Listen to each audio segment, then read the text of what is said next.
A day in my life. Magandang hapon mga day! So for today's video, ngayon lang po ako mag-vlog kasi kakapasok ko pa lang sa vlog na ito.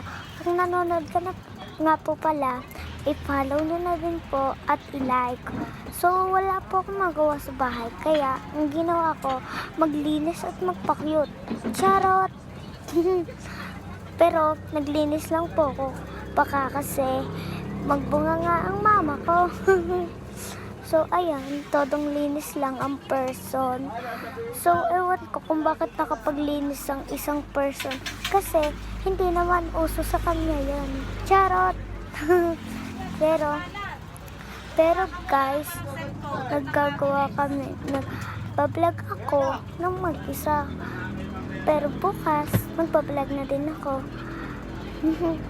Pero guys, gusto ko po magpadami ng follow, kaya i-follow nyo na ako please. Charot. Pero pag nanonood ka sa akin, dapat mo akong i-likes. Hoy, ba't na naman naggawa ito ng charot? Okay, bye-bye!